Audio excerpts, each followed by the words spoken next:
हथेलियां तो मिल गई थी साहब, बस हाथों की लकीरें मिलने का मलाल रह गया। नमस्कार दोस्तों, मैं नीरज शेरावत एक बार फिर से आपका निजू क्लासेस के यूट्यूब चैनल पर हार्दिक स्वागत करता हूं।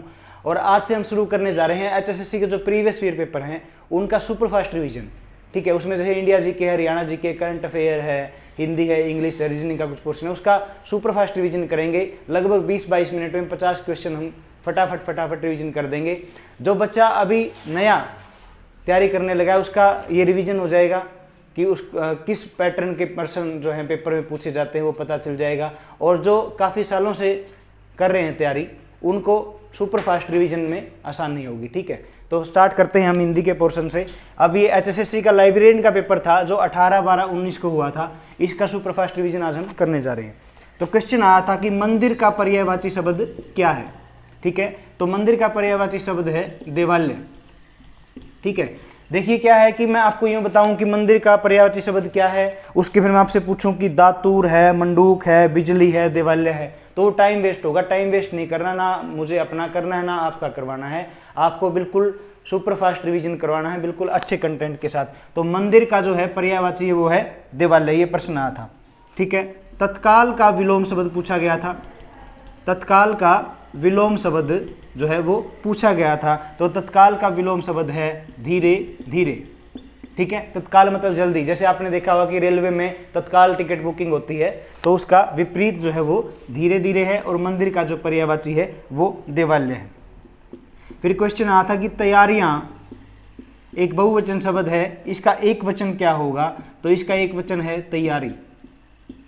ठीक है, एक वचन है तो तैयारियां का वो तैयारी है। ठीक है, फिर पहाड़ का बहुवचन पूछा गया था कि पहाड़ का बहुवचन क्या होगा, तो वो होगा पहाड़ियां। ठीक है, मंदिर का देवालय पर्यायवाची है, तत्काल का विलोम है धीरे धीरे, तैयारियां का तैयारी एक वचन है, और पहाड़ एक वचन का जो बहुवचन है वो है पहाड़ियां। फिर एक प्रश्न आता था कि जवाब बदलना, जवाब बदलना ये मुहावरा पूछा गया था कि इसका अर्थ क्या है, तो इसका ऑप्शन जो सही था वो था कही हुई बात से बदल जाना। कही हुई बात से बदल जाना, बदल जाना। ये 5 क्वेश्चन जो है वो हिंदी के पोर्शन से थे। ठीक है, जिसमें एक मुहावरा था, विलोम था, और 2 एक पर्यायवाची और 2 एक वचन बहुवचन थे। ठीक है भाई, अब इंग्लिश के जो क्वेश्चन आए थे उसका रिवीजन आपको करवाएंगे। ठीक है, बिल्कुल फुल फ्लैश सुपर फास्ट तरीके से हम ये काम करने जा रहे हैं। ठीक है, रिसोल्यूट ये वर्ड आया था, इसका सिनोनियम पूछा गया था। रिसोल्यूट जो वर्ड है इसका सिनोनियम पूछा गया था। रिसोल्यूट का मतलब होता है दृढ़। ठीक है, दृढ़ इसका मीनिंग होता है। मैं एक इसी का 4 ऑप्शन बताता हूँ। जैसे एक आया था साई, इसका ऑप्शन 1, दूसरा आया था सॉफ्ट, तीसरा आया था इसका stub boron,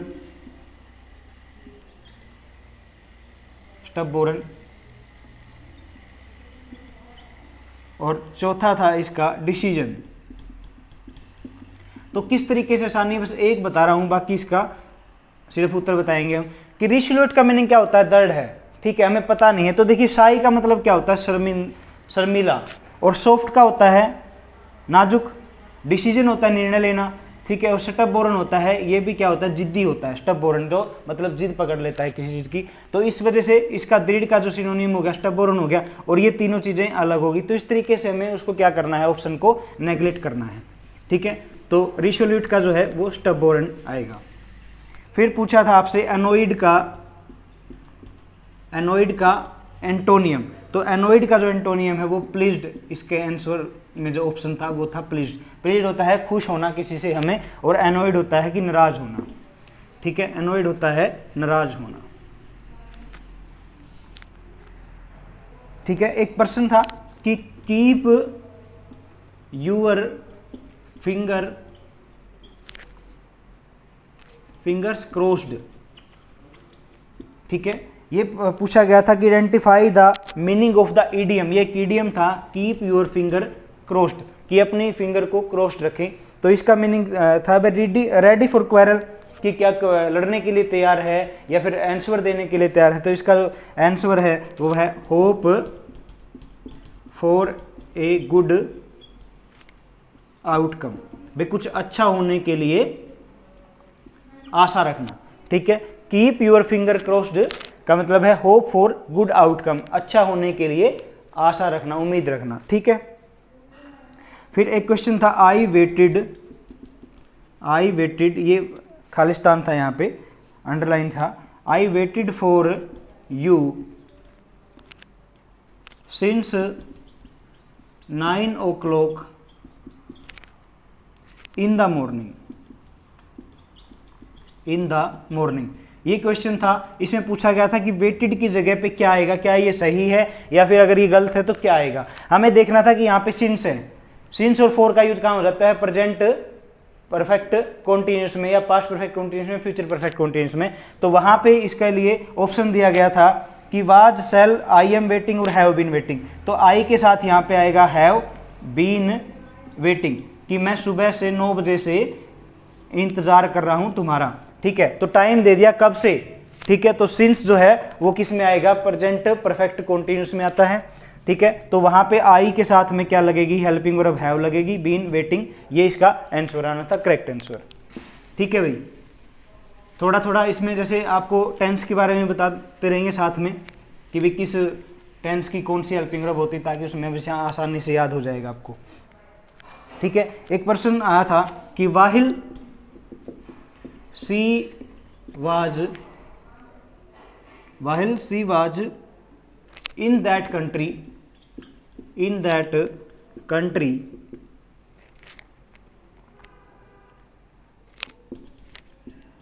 she spent her holidays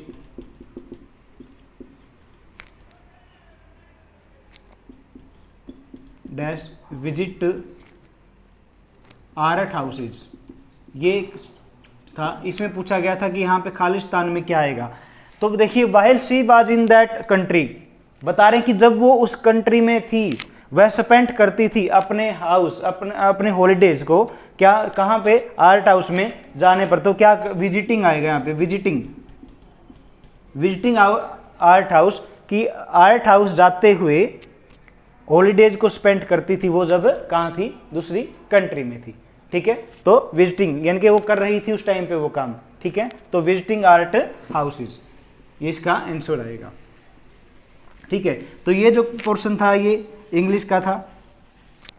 पूछा गया था उस समय भारत के एससी के चीफ जज, ठीक है। तो उस टाइम तो कोई और थे, लेकिन अब मैं करंट का बता रहा हूँ, NV रमना जो हैं वो इस टाइम पे जो चीफ जस्टिस हैं और 48वें नंबर के हैं ये, ठीक है। उस टाइम पे तो बोबड़े जी थे, शरद अरविंद बोबड़े, लेकिन इस बार अगर क्वेश्चन आए तो जो भारत के SC के सुप्रीम कोर्ट के CJI हैं वो NV रमना हैं, जो 48वें बने हुए हैं, ठीक है। फिर आया था कि भारतीय राष्ट्रीय कांग्रेस के संस्थापकों में से एक हैं, वयोवर्ष के पुरुष के नाम से जाने जाते हैं, वयोवर्ध पुरुष, ठीक है। और भारतीय राष्ट्रीय कांग्रेस के संस्थापकों में से एक थे जो तिलक, महात्मा गांधी और गोपाल कृष्ण गोखले जैसे अन्य महान नेताओं के भी क्या थे, गुरु थे। तो इसका उत्तर था दादा भाई नौरोजी, एंग्री ओल्ड मैन जिसको बोला जाता है, ठीक है, जिसने गणना की थी प्रति व्यक्ति आय की भी। तो वयोवृद्ध पुरुष वो थे दादा भाई नौरोजी थे, ठीक है। एक क्वेश्चन आया था कि मालगुडी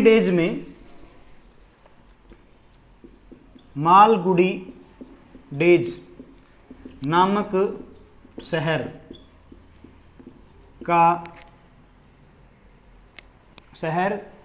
किसकी रचनाओं में काल्पनिक शहर था, किसकी रचनाओं में काल्पनिक शहर था।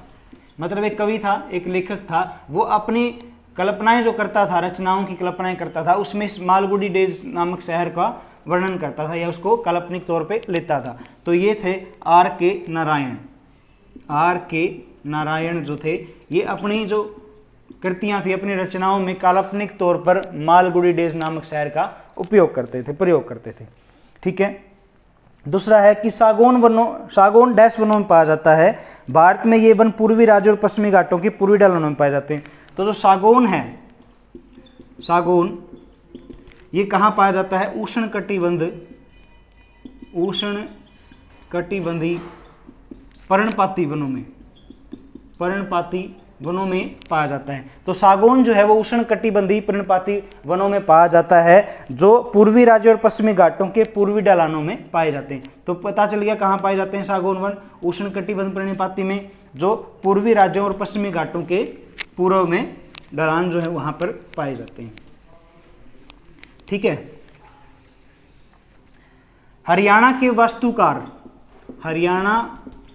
वास्तुकार के रूप में किन्हें जाना जाता है? जो तीसरे मुख्यमंत्री थे, हरियाणा के तीसरे सीएम थे। ठीक है। तो वास्तुकार किसे कहते हैं? बंसीलाल को कहते हैं हम। ठीक है, बंसीलाल जी को क्या कहते हैं? वास्तुकार कहते हैं। और तीसरे ये मुख्यमंत्री बने थे हरियाणा के। पहले बने थे भगवत दयाल शर्मा, दूसरे बने थे राव वीरेंद्र सिंह जो पहले गैर कांग्रेसी सीएम थे, और तीसरे बने थे बंसीलाल। इन्हें ही लौह पुरुष के नाम से भी जाना जाता है। ये केंद्र में रक्षा मंत्री और रेल मंत्री भी रहे थे, और अपने हरियाणा के सीएम भी ये 3 बार रह चुके हैं। भजनलाल और बंसीलाल का कार्यकाल सबसे लंबा माना जाता है, जिसमें कई बार क्वेश्चनों में क्या आता है कि उत्तर बंसीलाल का मान लिया जाता है, कई बार भजनलाल का मान लिया जाता है। ठीक है। नेक्स्ट क्वेश्चन था कि जो बनावली है, बनावली, ठीक है, बनावली एक पुरातात्विक स्थल है जो सिंधु घाटी सभ्यता के समय का है। तो ये हरियाणा के कहाँ पे स्थित है? ये हरियाणा के फतेहाबाद में स्थित है। ठीक है, बनावली जो है वो हरियाणा के फतेहाबाद में स्थित है, जो सिंधु घाटी सभ्यता के समय का पुरातात्विक स्थल माना गया है। ठीक है। नेकचंद द्वारा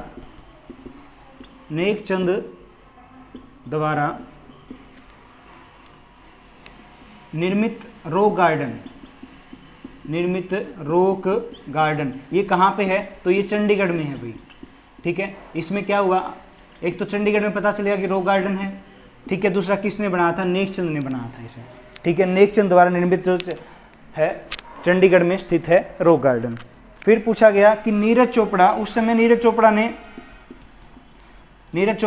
समय 2018 क्या प्रश्न आया था ये 2018 के हिसाब से कि नीरज चोपड़ा ने 2018 में उनके उपलब्धियों के लिए ESPN award India multi sport award सम्मानित किया गया था। वो कौन सा खेल खेलते हैं? तो नीरज चोपड़ा जो है भाला फेंक हैं भाई, भाला फेंक जेवलिन थ्रोवर हैं, और इन्होंने इस बार जो है गोल्ड मेडल जीता था जो ओलंपिक हुआ था। ठीक है। तो इस बार भी आ सकता है कि नीरज चोपड़ा जो इसने गोल्ड मेडल जीता है, अकेले हैं भारत से इस बार जीतने वाले, तो वो कौन सा खेल खेलते हैं? तो वो जेवलिन थ्रोवर है, इनके भाला फेंक। ठीक है।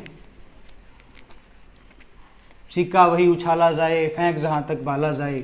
ठीक है, ये है ना लाइनें। उसके बाद है क्वेश्चन कि नवंबर 2019 के हिसाब से सबसे बड़ी पार्टी जो हरियाणा में थी वो भाजपा ही थी, और अब भी है। भाजपा की सरकार है, जजपा उसके साथ मिली हुई है। भाजपा की 40-41 सीटें उस समय पे आई थी। ठीक है भाई। तो भाजपा की जो है नवंबर 2019 में से सरकार बन गई थी। ठीक है। उसके बाद है कि 2018 ISSF विश्व कप में मनु भाकर ने कितने पदक जीते थे? मनु भाकर ने, तो मनु भाकर ने उस समय 2 पदक जीते थे भाई। ठीक है, मनु भाकर ने 2 पदक इसमें जीते थे। फिर प्रश्न आया कि पशुपालकों के लिए उनके घर पर पशुओं की चिकित्सा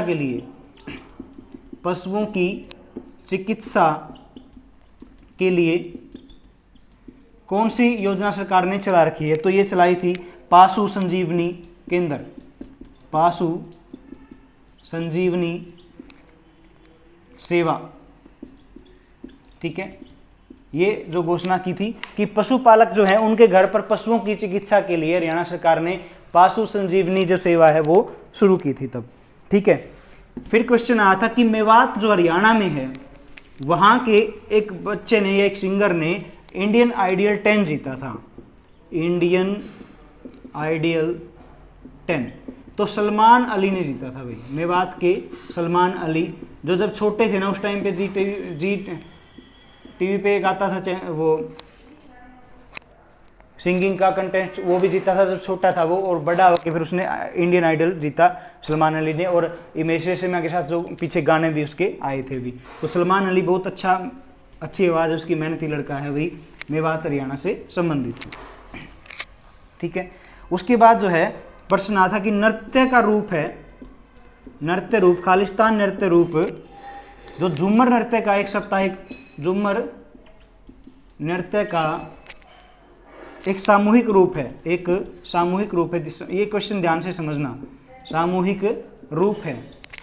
ठीक है, यह नृत्य विशेष रूप से महिलाओं द्वारा किया जाता है, यह नृत्य विशेष रूप से महिलाओं द्वारा किया जाता है। ठीक है, तो देखिए नृत्य कौन सा नृत्य, झूमर नृत्य का तो एक सामूहिक रूप है भाई।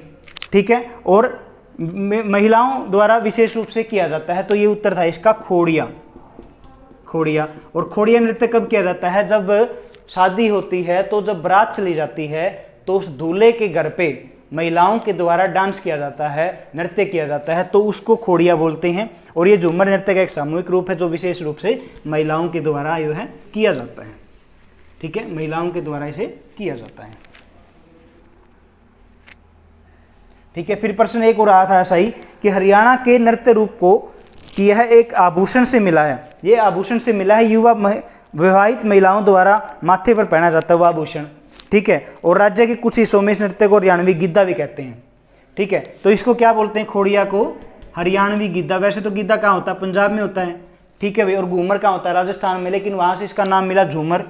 ठीक है, झूमर है, और एक प्रकार का खोड़िया इसे बोला जाता है। विशेष रूप से इसको महिलाओं के द्वारा किया जाता है, और ये एक महिलाओं का आभूषण भी होता है जो विशेष रूप से जो विवाहित महिलाएं हैं वो अपने माथे पर पहनती हैं। ठीक है, फिर प्रश्न आया कि हरियाणा के शेक्सपियर या कालिदास, शेक्सपियर या कालिदास के नाम से किन्हें जाना जाता है। ठीक है, तो इसमें पूछा था कि दीपचंद ब्राह्मण जी, हरियाणा के शेक्सपियर या कालिदास दीपचंद ब्राह्मण, ये ब्राह्मण है भाई, दीपचंद ब्राह्मण। ब्राह्मण एक बार एक बुक में लिख दिया गया तो ऐसे ही बोला गया, ये सर हैं, उन्होंने बताया था हमें। ठीक है, तो हरियाणा के शेक्सपियर या कालिदास दीपचंद ब्राह्मण जी वो कौन से जिले से थे, तो वो सोनीपत से थे। ठीक है, सोनीपत से थे। ठीक है, शायद बरौना से तो जाटमेर सिंह थे, यहाँ ये सोनीपत से थे भाई। ठीक है, और जो सूर्य कवि पंडित लक्ष्मीचंद है वो भी सिरसा जाटी जो है वो भी कहाँ से थे, सोनीपत से ही थे। ठीक है, तो शेक्सपियर या कालिदास के नाम से जाने वाले दीपचंद जी वो सोनीपत के रहने वाले थे। ठीक है भाई, अयोध्या प्रसाद गोयलिया, अयोध्या प्रसाद गोयलिया। ठीक है, ये थे एक जिन्होंने भारतीय दर्शकों के लिए उर्दू कविता पेश की थी, वो किस जिले के थे, तो ये अयोध्या प्रसाद गोयलिया उर्दू कविता लेखक थे। ये कहाँ के थे, गुरुग्राम से संबंधित थे, गुरुग्राम से। ठीक है, ये कविता लिखते थे उर्दू की, अयोध्या प्रसाद गोयलिया। ठीक है, फिर प्रश्न आया कि भगती भारती तुलसीदास शर्मा दिनेश की काव्य रचना है। यहाँ पे देखो, एक तो आपको ये पता चल जाए भगती भारती ये किसने लिखी, तुलसीदास दिनेश शर्मा, तुलसीदास दिनेश शर्मा है ये, इन्होंने लिखी। और ये कहाँ के थे, तो ये भिवानी के थे। ठीक है, भिवानी के हैं। भक्ति भारती जिसने लिखी थी तुलसीदास दिनेश शर्मा। ठीक है, फिर प्रश्न पूछा गया कि हरियाणा के किस जिले में मुख्य रबी फसल गेहूं है जबकि खरीफ फसल धान है। ठीक है, ऑप्शन था इसमें चंडीगढ़, कुरुक्षेत्र, पंचकुला, तो पानीपत इसका एक्यूरेट आंसर माना गया कि इसमें गेहूं होती है गेहूं के सीजन में, और वैसे धान होता है। ठीक है, तो मोस्टली रूप से क्योंकि धान होता है वहाँ पे क्या होते हैं, कपास वगैरह हम उगाते नहीं हैं। ठीक है, तो गेहूं होता है और धान होता है। ठीक है, आप बताना भी पीछे कमेंट करके कि आपको ये सीरीज जो हम चला रही है ये आपके लिए हेल्पफुल है क्या फटाफट आपका रिवीजन जो है वो हो रहा है। हरियाणा के किस जिले को कानोद बोला गया है, तो ये महेंद्रगढ़ में है ना कानोड का किला। ठीक है, तो इसलिए ये प्रश्न आया था कि हरियाणा के किस जिलों को कानोड के नाम से जाना जाता है। इसका संबंध कनौदिया से था जो एक ब्राह्मण थे, तो ये महेंद्रगढ़ में है भाई। फिर है 21वां जिला, हरियाणा का 21वां जिला, जो पलवासुर एक राक्षस था उसके नाम से मिला था, और जो पांडवों के शासनकाल में उस स्थान पर राज करता था, तो ये जिला है पलवल। ठीक है, पलवासुर एक राक्षस के नाम पे पड़ा था जो पांडवों के समय में वहां पे राज करता था, तो 21वां जो हरियाणा का जिला है वो पलवल है, और 22वां जिला जो है वो चरखी दादरी बना था। ठीक है भाई। फिर हरियाणा के जो पर्यटक स्थल है ना, हरियाणा के पर्यटक स्थल वो किस नाम पे है, तो ये पक्षियों के नाम पे है। जिस भी शहर में आप जाओगे, कहीं पे बुलबुल, कहीं पे ब्लू बर्ड, कहीं पे कीट पतंग, ऐसा भी जो पीपड़ी में है वहाँ पे, तो हरियाणा के जो पर्यटक स्थल हैं वो सारे के सारे पक्षियों के नाम पे हैं। ठीक है, पक्षियों के नाम पे हैं। फिर प्रश्न आया था कि हरियाणा के कैथल जिले की मुख्य फसल, कैथल जिले की मुख्य फसल जो है, तो आपको पता है कि कैथल जिले की मुख्य फसल क्या है, चावल है, बासमती चावल। इसका जो एग्जैक्ट यहाँ पे दिया गया था कि बासमती चावल है, जवार है, बाजरा है। ठीक है, तो बासमती चावल जो है यहाँ पे है। और धान का कटोरा किसे बोलते हैं, धान का कटोरा करनाल को बोला जाता है। ठीक है, ग्राम पंचायत प्रणाली जो है, ग्राम पंचायत प्रणाली में एक मध्य स्तरीय इकाई है। जो ग्राम पंचायत प्रणाली है उसमें मध्य स्तरीय जो इकाई है वो है पंचायत समिति। पंचायत समिति पहले क्या होती है, ग्राम पंचायत, फिर पंचायत समिति, फिर जिला परिषद। ठीक है, तो मध्य स्तरीय जो है वो पंचायत समिति है।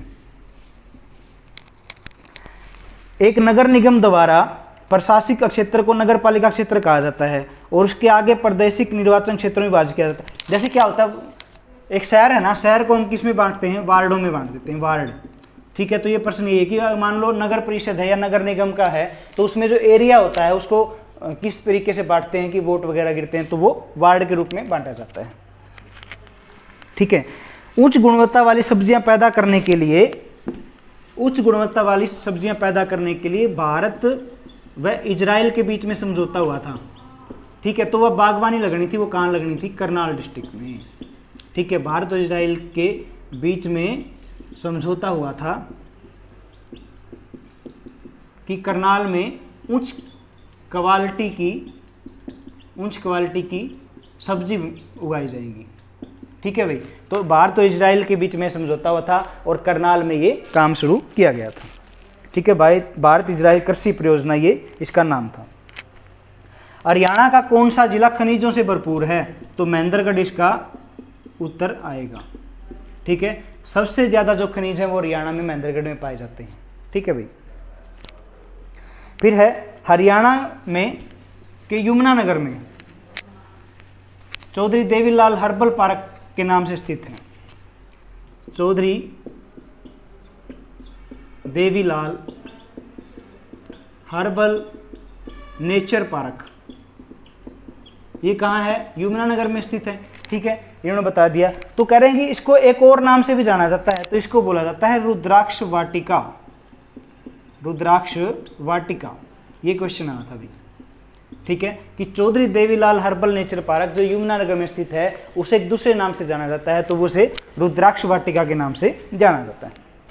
फिर इंटरनेट की जो गति है, इंटरनेट की गति किस में मापी जाती है, तो इसमें 4 ऑप्शन थे जो नहीं पूछा था गया था। तो हम मापते हैं kbps में, mbps में और gbps में। ठीक है भाई, kb में, mb में और gb में मापते हैं, लेकिन किस में नहीं मापते, cbps में नहीं मापते हैं। ये उत्तर इसका था कि ये गलत है। इन्होंने पूछा था कि इंटरनेट की गति मापने के लिए किसका प्रयोग नहीं करते हैं, तो cbps का प्रयोग नहीं करते हैं। फिर पूछा था एनक्रिप्शन तकनीक निम्न में कौन सी सुविधा को बेहतर बनाती है, तो इनक्रिप्शन जो है आप देखते होंगे, जैसे व्हाट्सएप पे चैट करते हो आप या कहीं भी आप, तो encrypted your chat hand to hand encrypted, मतलब ऐसा कुछ लिखा होता है। इनक्रिप्टेड का मतलब सुरक्षा, ये सुरक्षा को दर्शाता है, सुरक्षा को, कि आपकी चैट को कोई पढ़ नहीं सकता आपके अलावा, कि इवन व्हाट्सएप भी नहीं पढ़ सकते, ऐसा उसमें लिखा होता है। ठीक है, फिर था कि बर्फ स्केट और समुद्र, ये ऑप्शन था। तो बर्फ में क्या होती है, स्केटिंग होती है, तो समुद्र में क्या होती है, सर्फिंग होती है।